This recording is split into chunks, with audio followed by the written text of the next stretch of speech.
बारे में। क्यों? क्योंकि पाकिस्तान तो ट्रेंडिंग टॉपिक रहता ही है और आजकल तो और भी अधिक ट्रेंड कर रहा है। तो इसलिए मैंने मेजर गौरव आर्या से यह सवाल पूछना है कि ये बताइए कि पाकिस्तान जो है वो डूब रहा है, ये तो सबको दिख रहा है, इस वक्त तो लिटरली डूब रहा है बाढ़ में।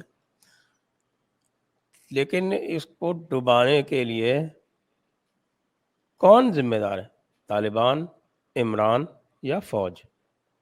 जी मेजर साहब। सर, पहले तो अपनी शो में बुलाने के लिए बहुत बहुत धन्यवाद आपका। सर, ऐसा है कि मुझे लग रहा है इसमें नंबर वन तो इमरान है। देखिए, पोडियम पे वही जाएगा, वो पोडियम फिनिश उसी की है, गोल्ड मेडल इमरान को। क्योंकि मैं कह रहा हूं, आप बाढ़ भी लगा लीजिए ना, आप सिर्फ तालिबान और फौज की बात कर रहे हैं, बाढ़ डुबाएगी, सूखा डुबाएगा कौन, उसके आगे इमरान खान। उसका रीजन है, जैसे कि तालिबान या तहरीक तालिबान पाकिस्तान, इनको पूरे पाकिस्तान से कायदे से कोई मतलब नहीं है। अटैक हर जगह कर रहे हैं ये लोग, लेकिन इनका खास एक जोग्राफियाई जो एक एक एरिया है, उसी में ये लोग कंटेन्ड हैं, महदूद हैं, तो वहां से ये लोग एक्शन कर रहे हैं अटक तक। ये कहते हैं हमें चाहिए, जो भी इनकी फरमाइशें हैं, या पाकिस्तान का आइन बदलो वगैरह। मुझे ऐसा लगता है कि अगर पाकिस्तानी फौज चाहे तो काफी हद तक इनको कंटेन कर सकती है तहरीक तालिबान पाकिस्तान। इनके कन्फ्लिक्टिंग इंटरेस्ट हैं। दूसरी जो फौज है, फौज के इंटरेस्ट में है कि अभी फिलहाल के लिए पाकिस्तान को कुछ ना हो। इनके इंटरेस्ट में है, फौज के इंटरेस्ट में है कि पाकिस्तान को अभी कुछ ना हो फिलहाल, क्योंकि अगर हो गया तो फौज का बड़ा नुकसान हो जाएगा। So they don't want anything to happen to Pakistan immediately. हाँ, लेटर ऑन बात की बात बाद में है, लेकिन ठीक है, इनके पास न्यूक्लियर एसेट्स हैं। एंड ये असली जो लोग हैं जो पाकिस्तान को पैसा दिलवाते हैं और वो पैसा खाते हैं, जो इनका पूरा फंडिंग का इकोसिस्टम है, वो पाकिस्तानी आर्मी के इर्द गिर्द वो रिवॉल्व करता है। लेकिन जो पाकिस्तान में बाढ़ आई है, आपने बोला पाकिस्तान डूब रहा है ऐसे भी और वैसे भी, तो पाकिस्तान में बाढ़ आई है या तहरीक तालिबान पाकिस्तान, अफगान तालिबान हो गया, फौज हो गई इनकी, या पाकिस्तान का जो इकोनॉमिक रूइन है, डिप्लोमेटिक आइसोलेशन है, इन सबको मिला के इनसे ज्यादा खतरनाक इमरान खान है। क्योंकि उसमें सबसे बड़ी बात यह है कि इमरान खान अपने आप को लिटरली पैगंबर समझता है और उसके फॉलोअर्स भी उसको पैगंबर समझते हैं। इमरान खान इज, जैसे कोई भी इंटेलिजेंस एजेंसी होती, तो सर इमरान खान जैसा एसेट इज 24 कैरेट गोल्ड। उसको पैसा नहीं चाहिए आपसे, उसको आपसे कुछ नहीं चाहिए, क्योंकि वो अपने मिशन में इतना बिलीव करता है, वो एक्चुअली समझता है कि ऊपर से आया है वो। ही एक्चुअली बिलीव्स इट, और वो कहता है कि जब तक ये पाकिस्तान टूटेगा नहीं, फिर दोबारा बनेगा कैसे? How can I reconstruct Pakistan without breaking it first? तो वो अभी तोड़ने में लगा हुआ है और उसका दिमाग वैसे ही चलता है। अब छोटी देखिए, किसी ने विरोधाभास पता नहीं पाकिस्तान में पकड़ा कि नहीं पकड़ा, उसके ऊपर टेररिज्म के केसेस डाल रखे हैं इमरान खान के ऊपर। ठीक है सर। और वही बंदा 27 तारीख को अमेरिका में पैसे भी मांग रहा है लोगों से कि पीटीआई को पैसे दीजिए। Terror accused is asking for funds in America. अच्छा, ये कुछ चीजें हैं जो सिर्फ पाकिस्तान में हो सकती हैं। Their former prime minister is a terror accused according to the state of Pakistan. वो पीछे उसकी कोई भी पॉलिटिक्स हो, fact of the matter is the former prime minister is a terror accused. अब आप देख लीजिए, अगली बार आएगा तो क्या अमेरिका को प्रॉब्लम होगी, क्या यूरोपियन यूनियन को प्रॉब्लम होगी, क्या बाकी मुल्कों को प्रॉब्लम होगी? बिल्कुल होगी। तो ये अकेला ही आदमी काफी है सर। फौज वौज इसके सामने, फौज, जलजला, बाढ़, सूखा, हैजा, कॉलरा, डेंगी, ये सब इमरान खान के छोटे छोटे बच्चे हैं। असली है इमरान खान जो अकेला पाकिस्तान को निपटाने में लगा हुआ है। वन मैन मिशन है, वन मैन मिशन। आपने बोला कि वो पैगंबर है, उसके लोग भी उसको पैगंबर मानते हैं, तो ये तो बड़ा मुश्किल हो जाएगा फिर। वो ख़त्म नबूवत वाला जो सिद्धांत है, उसके कारण तो अहमदी को भी इन्होंने कह रखा है कि साहब ये मुसलमान नहीं है, तो ये नया पैगंबर अपने आप को डिक्लेयर कर रहा है, तो फिर वो ख़त्म नबूवत वाले सिद्धांत का क्या होगा? नहीं, इसको कुछ नहीं होगा सर, इसको कुछ नहीं होगा, क्योंकि इमरान, पाकिस्तानी कौम का जो कंपस है ना सर, कंपस इनका बिगड़ा हुआ है। नॉर्मली कंपस पॉइंट्स नॉर्थ, इनका कन्वीनियंस की तरफ से पॉइंट करता है। इनका कोई फिक्स्ड कंपस नहीं है कि यही कंपस है इनका। ऐसा सर, ऐसा कुछ भी नहीं है। ये लोग देखिए, ये कहते हैं कि जैसे वो जो प्रॉफिट मोहम्मद की जो मॉस्क है, वहां पे इस्लामिक ट्रेडिशन कहता है कि आपको अगर बात करना इमरजेंसी है वहां पे आपको विस्पर करना है, वहां पे दिल से बात होती है, रूहानी जगह है, ऐसा मुसलमानों का मानना है। ये वहां पे जाके चोर चोर के नारे और गंदी गंदी गालियां देते हैं। तो इनका इनका कोई ईमान थोड़ना है सर, इन लोगों का इनका कोई ईमान कि आप बोले कि नहीं ये एक फिक्स ट्रेजेक्टरी है इनकी, एक इनका मॉरल कंपास है, नहीं बिल्कुल नहीं। इनको जो कन्वीनियंट लगता है वो करते हैं, what ever they find convenient they do. इन्होंने ये इन्होंने पैसे लेके तो मक्का पे अटैक कर दिया था ना 1979 में, I am sure you are aware. जो फ्रेंच स्पेशल फोर्सेस के साथ जो ऑपरेशन था, जो बंदा कह रहा था मैं महदी हूं और मेरे पास वो रेवलेशन आया है, और वो घुस गया था अपने लोगों को लेके मक्का में, तो सऊदी अरब ने पाकिस्तान को बुलाया था और पाकिस्तानी आर्मी ने मक्का की मस्जिद पर अटैक करा था।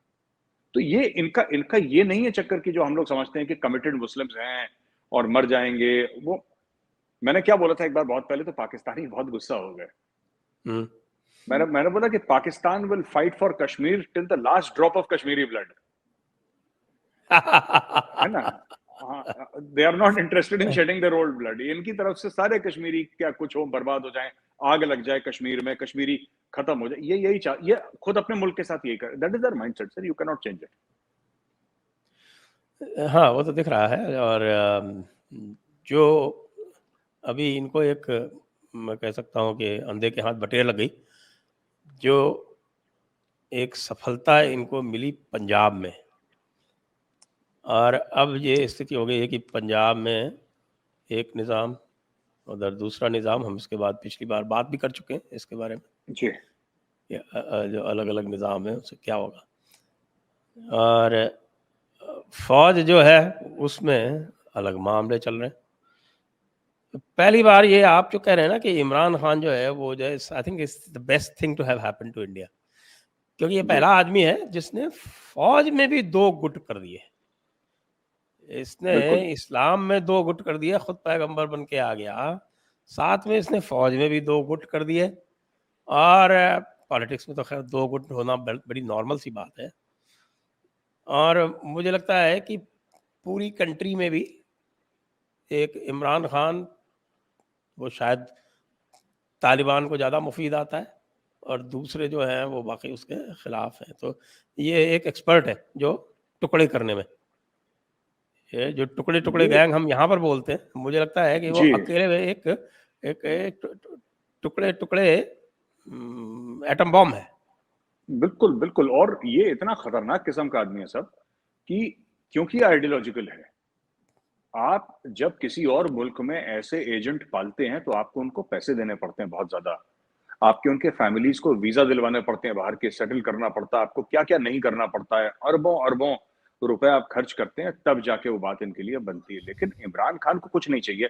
इमरान खान जब ये कहता है ना कि मैं पाकिस्तानियों को बता रहा था तो उनको लगा कि मैं ऐसे ही बोल रहा हूँ, करा नहीं ऐसा सब कि जब इमरान खान ये कहता है ना कि अगर मैं नहीं तो पाकिस्तान के 3 टुकड़े हो जाएं, तो हम्म, हम्म, वो he is not saying it as a bad thing. वो बद्दुआ नहीं दे रहा है पाकिस्तान को, वो एक्चुअली बिलीव करता है कि अगर मैं नहीं तो इसके 3 टुकड़े हो जाने चाहिए। आप समझ रहे हैं, वो बंदा ही आइडियोलॉजिकल है। एंड ऐसे 24 कैरेट एसेट्स किसी भी इंटेलिजेंस एजेंसी को नहीं मिलते। ये तो ऐसी है कि कभी आप जा रहे हैं, आप जंगल में जा रहे हैं और आपको एक कोहिनूर हीरा जमीन पर पड़ा हुआ दिख गया, वो दिख गया, आपकी किस्मत थी, दिख गया। There is no plan which can give you Imran Khan. ये तो गिफ्ट ऑफ द गॉड्स है सर, ये ऊपर भगवान की बहुत बड़ी एक, वो एक जिसको कहते हैं कि हमें गिफ्ट है, बहुत बड़ा तोहफा है कि इमरान खान जैसा नगीना हमारे हाथ लगा है, जो कि एक्चुअली बिलीव करता है कि उसको ये करना चाहिए, और उस बिलीफ सिस्टम के साथ वो आगे दौड़ा चला जा रहा है रोज। अब देखिए, बाढ़ आई, इसने एक बार भी, ये प्रोफेशनल मांगता है, ठीक है, इसने एक बार भी ये नहीं बोला कि जो बाढ़ आ रखी है वहां पे तुम उनके लिए पैसे दे दो। ये कहता नहीं, तुम पाकिस्तान तहरीक इंसाफ को पैसे दे दो।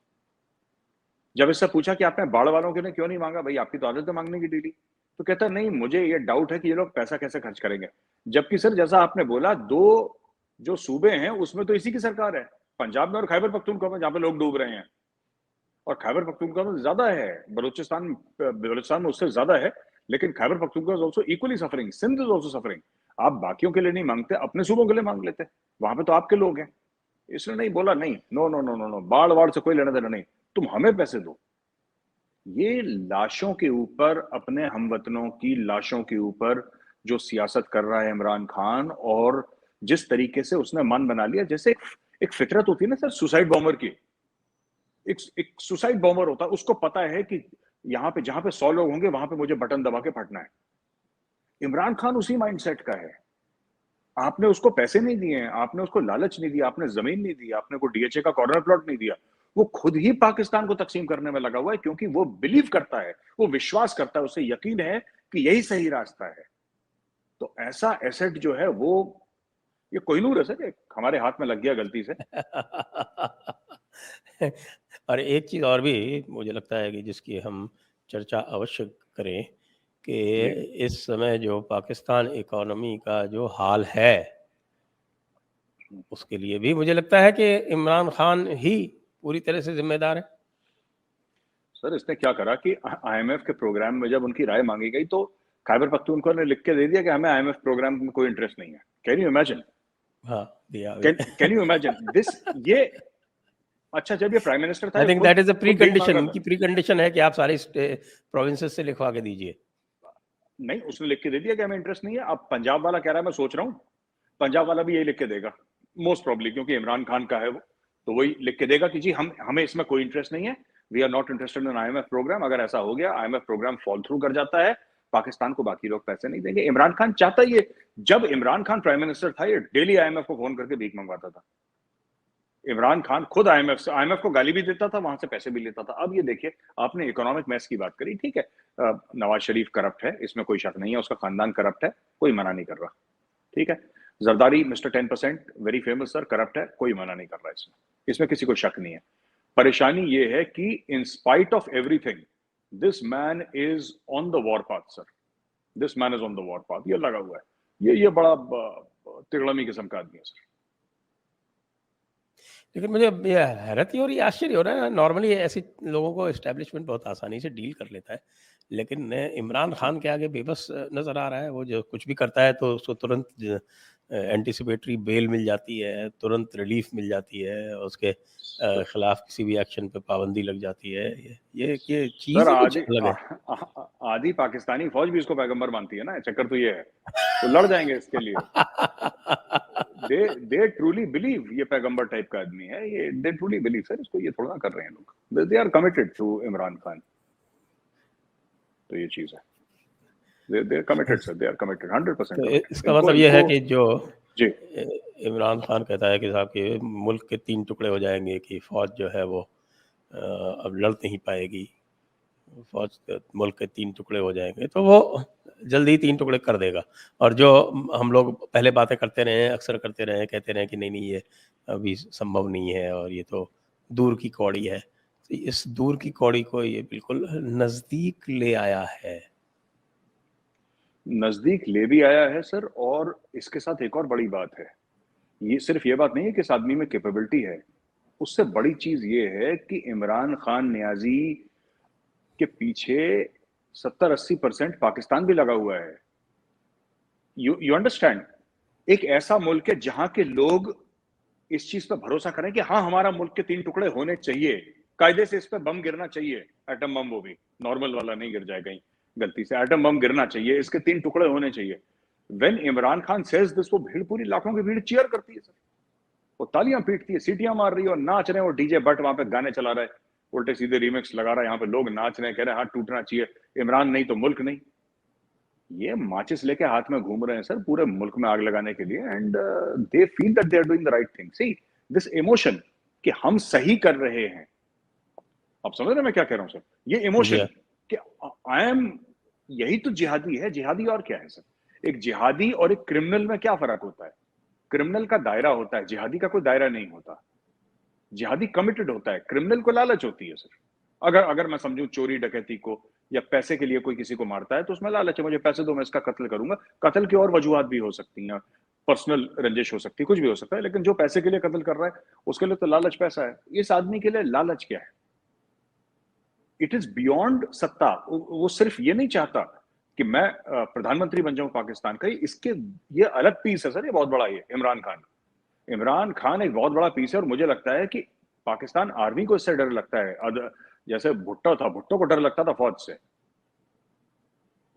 इवन नवाज शरीफ को डर लगता था फौज से, सबको डर लगा फौज से।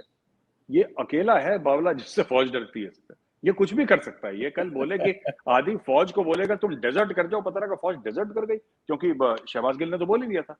Shahbaz Gill has actually encourage the Pakistani army to mutiny.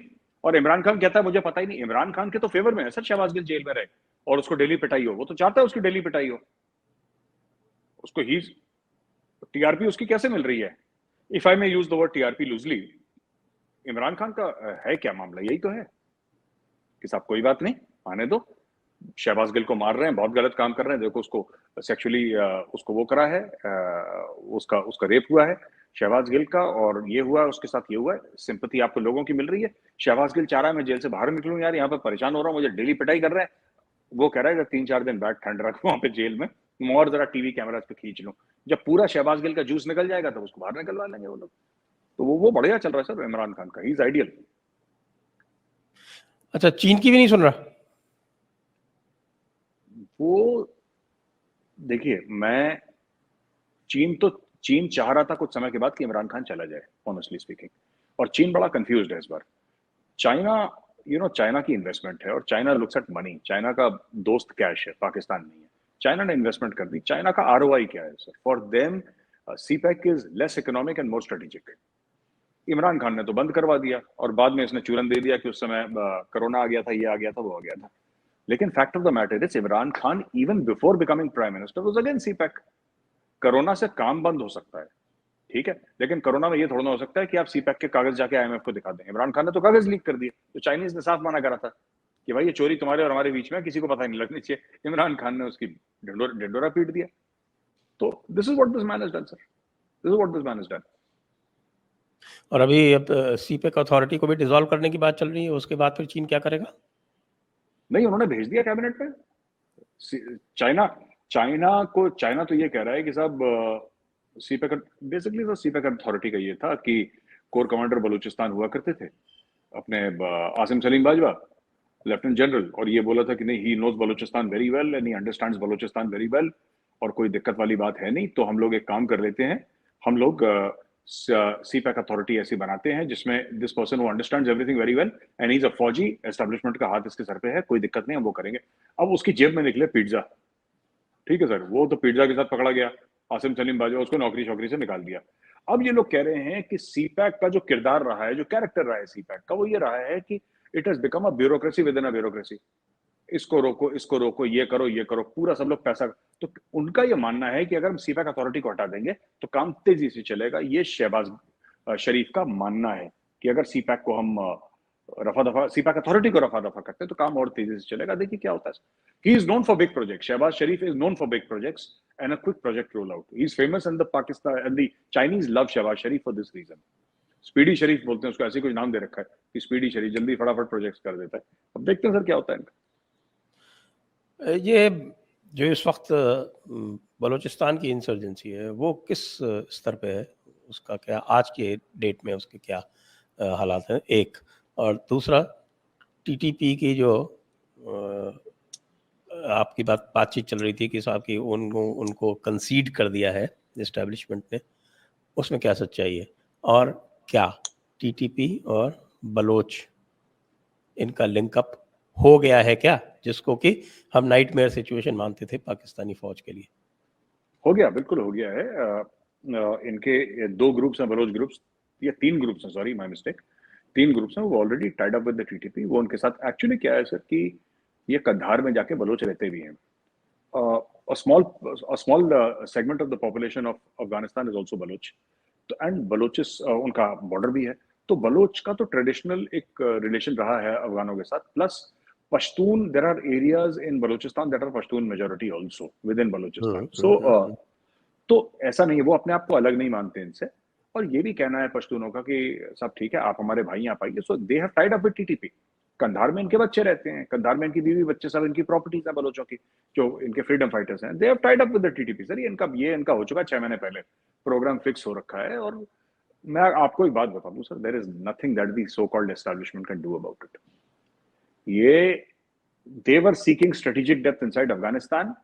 Afghan Taliban has managed to get strategic depth inside Pakistan. ये उल्टा इनको फेर पड़ गया ये 1 साल पहले बड़े भगड़े शंगड़े डाल रहे थे काबुल की सड़कों पे, और वो जाके क्या नाम है उसका, मैं नाम ही भूल गया सर उसका, वो जो पुराना आईएसआई का चीफ था sir, I forget his name, वो जाके बड़ा सर नमाज पढ़ रहा वहां पे, और Faiz Hamid, Faiz Hamid sir, Faiz Hamid sir, how can I forget his name, Faiz Hamid sir, वो कंधार जाके नमाज पढ़ रहा है और चाय पी रहा है सरीना होटल में कि साहब मजे आ गए, अब तो देखना हम ये कर देंगे वो कर देंगे। और तालिबान भी सोच रहा था कि ये बेवकूफ आदमी हर दूसरे दिन आ जाता है चाय पीने नमाज पढ़ने, या तो पाकिस्तान में मस्जिद नहीं है, पाकिस्तान में चाय नहीं है, what the hell is he doing in Kabul every day. वो पहुंच जाता था वहां से, 2-4 बार गया वहां पे। Fact of the matter is कि उन्होंने निकाल के फेंका इसको, and they are playing a big game sir. आप देखिए ना, छोटी सी बात है, बड़ी बात क्यों बोलनी। आज से कई साल पहले तालिबान का हेडक्वार्टर होता था इस्लामाबाद, ठीक है। करेक्ट। आज तालिबान का हेडक्वार्टर है Doha. Qatar has among the largest American bases in the world, amongst the largest, जो 3-4 लार्जेस्ट बेसेस हैं उसमें से एक कतर में भी है। A fact of the matter is that America ने पूरा का पूरा वहां पे बोला है कि the centre of gravity of Taliban is shifted from Pakistan to Qatar. अभी तो कतर जब बोलता है पाकिस्तान को कि तुम फीफा वर्ल्ड कप में सिक्योरिटी गार्ड बनोगे, कहता है यस सर 100%। वो पकड़ रखा है ना सर गुत्थी से, यहां से पैसा भी है, पैसे का भी मामला है, उनको पैसे भी चाहिए, भीख भी चाहिए, लेकिन there are other factors also. Taliban is now totally under the supervision and guidance of the Qataris, who are further under the supervision and guidance of the CIA. और दूसरी चीज जो मैं आपको पूछा था कि जो बात हुई है कि कुछ एरियाज इन्होंने कंसीड कर दिए हैं टीटीपी को, इसमें कितनी सच्चाई है?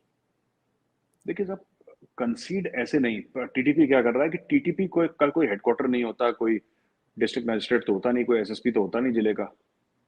टीटीपी जाते हैं अपने गिरोह में, जाते हैं अपनी कचहरियां लगाते हैं, अपनी अदालतें लगाते हैं, that is what they do. और वो उन्होंने साउथ वजीरिस्तान में करना शुरू कर दिया है, and they have got the help of the local Khyber Pakhtunkhwa government. All these TTP people are, ये देवबंदी है sir, Pashtun, and they're also local population, Deobandi Pashtun. So they are religiously also they are similarly inclined, and they have support of Imran Khan's government in Khyber Pakhtunkhwa, जो उनके CM साहब हैं, उनका support है, उनका आशीर्वाद है, और वहां पे फैल रहे हैं वो लोग। And there is nothing that the Pak army has lost the will to fight. ना इनके पास पैसे हैं, ना इनके पास वो अब वो जज्बा रह गया लड़ने का, दैट्स गॉन। जज्बा इन पाकिस्तानी फौज कम्स विद डॉलर्स, और डॉलर है तो जज्बा है। अब डॉलर ही नहीं है तो जज्बा कहां से आएगा? They don't have money sir, they don't have money, नहीं लड़ेंगे, नहीं लड़ेंगे। जिस दिन इंडिया ने लाइन ऑफ कंट्रोल चालू कर दिया, हल्का सा लाइन ऑफ कंट्रोल चालू करके, they will collapse in between, ये कोलैप्स कर देंगे बीच में। हाँ, ये तो बात सही कर रहे हैं आप, लेकिन आपको लगता है कि इंडिया को चालू करना चाहिए? देखिए, चालू करना चाहिए नहीं चाहिए, वो गवर्नमेंट डिसाइड करेगी चालू करना चाहिए कि नहीं। मैं ये समझता हूं कि अंडर एनी कंडीशंस ना, एन अनस्टेबल पाकिस्तान और nearly broken Pakistan is in India's interest. कई लोग कहते हैं stable Pakistan is in India's interest, मैं तो नहीं मानता। ये हाँ, हमारे जो डिप्लोमेटिक कोर है, मैंने इसके ऊपर प्रोग्राम्स भी किए हैं, ये जो हमारी डिप्लोमेटिक कोर्स, मेरे ख्याल से आपके साथ भी इस पे एक प्रोग्राम किया जी जी। हमारी जो डिप्लोमेटिक कोर है वो अभी भी इसी खाम ख्याली में जीती है कि stable Pakistan is in our interest.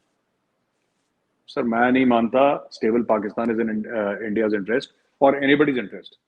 क्योंकि जब ये देखिए, इनका क्या है कि एक बार अशफाक परवेज कियानी ने बोला था, इंडिया के बारे में ही बोला था कि इफ यू हैव कैपेबिलिटी ना, intent can change overnight. Pakistan के साथ ये है कि इंटेंट ऑलरेडी है, कैपेबिलिटी नहीं है। जिस दिन ये स्टेबल होगा, कैपेबिलिटी आ गई ना, फिर से 26/11 होगा सर, फिर से बंबई और दिल्ली में लोग मारे जाएंगे, फिर से पार्लियामेंट पर अटैक होगा। ये करेंगे, इनकी फितरत ही वही है, आप नहीं बदल सकते ये। आप ये हमारे डिप्लोमेटिक कोर वाले जितना भी बातें बोलें, मैं आई रिस्पेक्टफुली डिसएग्री। पाकिस्तान की घास कटती रहनी चाहिए सर, घास कटती रहेगी, ये तमीज से रहेंगे। जिस दिन इनके हाथ में ज्यादा कुछ आ गया, ये बावले बन जाते हैं सर, इनको पता ही नहीं लगता है कि क्या सही और क्या गलत है। They don't have any moral compass which tells them this is right, this is wrong. ये 2 मिनट में इनके पास, मैं बता रहा हूँ, इनके पास डॉलर के 2 कंटेनर आ गए ना, ये फिर गजवा हिंद के घोड़े पे चढ़ जाएंगे, मैं बता रहा हूँ। तो ये ठीक है बिल्कुल जो इनके साथ हो रहा है, लेकिन अमेरिका ने तो अब इनको बिल्कुल ही छोड़ दिया। अब अमेरिका तो रीजन से ही बाहर हो गया है, अब उसको इंडो पैसिफिक में इंटरेस्ट है, तो इंडिया में इंटरेस्ट है, पाकिस्तान में तो कोई इंटरेस्ट बचा ही नहीं, तो अब क्या नहीं आप करेंगे? ठीक नहीं आप ठीक कह रहे हैं सर। देखिए ये क्या करेंगे कि they are biding the time, ये दुनिया को डराने की कोशिश करेंगे, ये कहने की कोशिश करेंगे। मैं अक्सर ये एग्जांपल देता हूँ, but it's a very relevant example, कि जैसे वो वीरू चढ़ता है ना, वो पानी की टंकी पे शोले फिल्म में हम्म, वीरू चढ़ हम्म, जाता है कि अगर मैं कूद गया तो मौसी जेल जाएगी, चक्की पीसेंगे and that is what Pakistan is doing, कि हमारे पास न्यूक्लियर वेपन है, अगर हमारे न्यूक्लियर वेपन किसी और के हाथ में लगे ना, इनके पास क्या है कि इनका हर समय पाकिस्तान ने दुनिया को ब्लैकमेल करा है सर। इनकी फितरत में धोखा है। देखिए मैं आपको एग्जांपल दे देता हूँ, इन्होंने, अब ये रूस के बड़े बनते हैं ना, भाई बनते हैं, सगे बनते हैं, इन्होंने 79 और 89 के बीच में रूस को धोखा दिया था अमेरिका से पैसा लेके, ठीक है सर। फिर इन्होंने अमेरिका से पैसा लेके तालिबान को धोखा दिया, जब ड्रोन स्ट्राइक में तालिबान को मरवाया, अपने इलाके में उनको शेयर देकर उन्हीं को मरवा दिया अमेरिका से पैसा लेके। फिर इन्होंने अमेरिका से पैसा लेके अमेरिका को धोखा दे दिया। ये लगातार जो म्यूजिकल चेयर्स खेलता है पाकिस्तान, इनकी फितरत में धोखा है। ये इन्होंने, वो जो ज़ईफ था, वो कौन था, वो जो तालिबान का जो एम्बेसडर था पाकिस्तान में, जिसने my life with the Taliban, उसने बड़ी खूबसूरत किताब लिखी है, ज़ईफ, आई थिंक ऐसी कुछ नाम है, मुल्ला ज़ईफ। मुल्ला ज़ईफ ने लिखा है कि Pakistan is a country that has two faces and that speaks with two tongues. Taliban खुद कहते हैं कि तालिबान जैसी जो एक, और it's a terror organisation for all you and I care, terrorist इन पर भरोसा नहीं करते, कह रहे हैं इतने गए गुजरे हैं, इनका टेररिस्ट कह रहा है कि इनका दीन ईमान नहीं है सर। ये they are not to be trusted. ये जितने कमजोर रहेंगे, जितने टूटे फूटे रहेंगे, उतना दुनिया में सुकून होगा। आपको क्यों लगता है सर 26/11 क्यों हुआ? आपको क्यों लगता है कि जो खालिस्तान टेरर मूवमेंट जो शुरू हुई पंजाब में या कश्मीर में, ये सब क्यों हुआ? Why did this happen? क्योंकि उस जमाने में इनके पास पैसे आ रहे थे, वहां से दबा के पैसे आ रहे थे। खासतौर से कश्मीर हुआ 1987-89 के बीच में, उरूज पे था। और उसके पहले हम पंजाब में ले सकते हैं, क्या जियाउल हक था वहां पे, बाद में जियाउल हक मर गया, पर ये पूरा ऑपरेशन टोपैक के तहत जो कार्रवाई हुई वो जियाउल हक ने करी। क्यों? क्योंकि जियाउल हक अफगान मुजाहिदीन को पैसे दे रहा था, इसके पास hundreds of millions of dollars आ रहे थे। ये अमेरिका का गुड बॉय था, अमेरिका ने गारंटी दे रखी थी कि तुम चिंता मत करो, इंडिया को छेड़ते रहो, कुछ नहीं होगा तुम्हें, will take care of you. इन्होंने अपना एटॉमिक प्रोग्राम भी बनाया उसी दौर पे। तो they have taken advantage of everybody. कोई ऐसा नहीं है जिसकी पीठ में इन्होंने खंजर ना घोपा हो सर, और कोई ऐसा नहीं है जिसकी इन्होंने जेब ना काटी हो। सो दे आर लाइक दैट। कोई ऐसा सगा नहीं जिसको पाकिस्तान ने ठगा नहीं, ठगा नहीं। बिल्कुल। और इसी पे अभी जो मैं कह रहा था, आपने जो कहा, वो लेटेस्ट जो अभी खबर छपी थी वो ये थी कि साहब की जो यूक्रेन को आर्म्स सप्लाई हो रही है वेस्ट के द्वारा, वो भी बजरिए पाकिस्तान हो रही है। इनके base Rawalpindi as a base use किया जा रहा है। तो सर एक आप तरफ से ये तो आपने बड़ी बात कर दी, यूक्रेन को आर्म सप्लाई हो रहे हैं, ये तो आपने बहुत बड़ी बात कर दी। ये फीफा वर्ल्ड कप में सिक्योरिटी गार्ड बनने को तैयार है इनकी फौज। ये फीफा वर्ल्ड कप में ये लोग गए, ये पैसे मांग रहे हैं कि कतर में जो फीफा वर्ल्ड कप होगा उसमें हमारी फौज डिप्लॉय होगी। और मीडिया को क्या चूरन दिया है सर कि बिरादराना ताल्लुकात, कि हम बिरादराना इस्लामिक मुल्क हैं, ये हमारे ताल्लुकात हैं इसलिए हम कर रहे हैं। कोई यारी दोस्ती सर कोई नहीं है। वो गाना नहीं है, ये आपने सुना होगा, वो कौन सी फिल्म का, बड़ा वो प्राण साहब का गाना है सर, कि कस्में वादे प्यार वफा सब बातें हैं, बातों का क्या। ये पाकिस्तान के लिए लिखा गया था सर, कि कस्में वादे प्यार वफा सब बातें हैं, बातों का क्या। ये सब झूठी बातें। इनका इनका एक एक हाथ गिरेबान पे रहता है और दूसरा हाथ बंदे की जेब में रहता है सर। इसीलिए कहा कहते हैं ना कि Pakistan is an abnormal nation. जी एज ए स्टेट तो इसका एस्टेब्लिशमेंट है विच इज क्वाइट नॉर्मल, जी लेकिन इट जी इज एन एबनॉर्मल नेशन जी जो अपने आज भी आइडेंटिटी क्राइसिस में जूझ रही है। और इसलिए उसको अपने नेशन को staying together of the nation में पब्लिक का एट लार्ज कोई इंटरेस्ट नहीं है। जो स्टेट है यानी जो एस्टेब्लिशमेंट है उसका इंटरेस्ट हो सकता है। सर, जिस बंदे का नाम सरनेम, पाकिस्तानी का सरनेम चौहान हो, और वो कहे कि मेरे एंसेस्टर्स अरब थे, that man has a very deep mental problem sir. मैं बता रहा हूँ, ऐसे मैं कई सारे जानता हूँ। मैं किसी दिन फोन करके आपसे अलग बात करूंगा इस मामले में। मतलब तुम्हारा नाम चौहान है और तुम्हारे बाप दादा मोहम्मद बिन कासिम के साथ आए थे घोड़े पे बैठ के। ठीक है, आए होंगे सर, आए होंगे। वो सारे ही है, चौहान है, बाजवा है, आपके मित्र और चीमा है, वगैरह वगैरह सब। मैंने एक ट्विटर पे डीएम उसने करा, I was very surprised. He says कि actually while our name is Chauhan, when I asked him, I said while our name is Chauhan, we have Arab ancestry. So I was very surprised. नहीं, वो Qamar Cheema says I am Jat, हाँ, and हाँ, he is very proud, he is very proud, Qamar Cheema. और मैं एक और बात बताऊं सर, ये पढ़ा लिखा बंदा है ये। आप इससे वैसे ऑफ टेलीविजन बात करें तो ही is very well read and television all पे तो दैट। बिल्कुल टाइट रहता है बहुत ज्यादा। टेलीविजन पर कहाँ सर, वो टेलीविजन है ही ऐसा ना कि लड़ा देते हैं लोगों को, but outside of television he is very smart, so that he is an intelligent guy. जी जी, तो चलिए आज की फिर बातचीत हम यहीं बंद करेंगे, और जी मैं दर्शकों को और आपको भी सूचना देना जी चाहता हूँ कि जो इस वर्ष का जो वार्षिक समारोह है जयपुर डायलॉग्स का, वो जयपुर में होगा फिजिकल इस बार, केवल अब वर्चुअल नहीं होगा, इस बार हम फिजिकल करेंगे। तो उसमें सभी दर्शकों से अनुरोध है कि आप भी इसको देखें, और मेजर साहब आपसे भी अनुरोध है जी कि आपको उसमें आना है 5 और सर, 6 आप बुलाएं और हम नवंबर। ना, आप बुलाएं और हम ना आए सर, ये ऐसा नहीं हो सकता। आई विल श्योरली बी इसलिए देयर। आप block the dates please. Lock कर दिया जाए सर, लॉक कर दिया जाए। थैंक यू, सभी को बहुत बहुत धन्यवाद। जय हिंद, वंदे मातरम।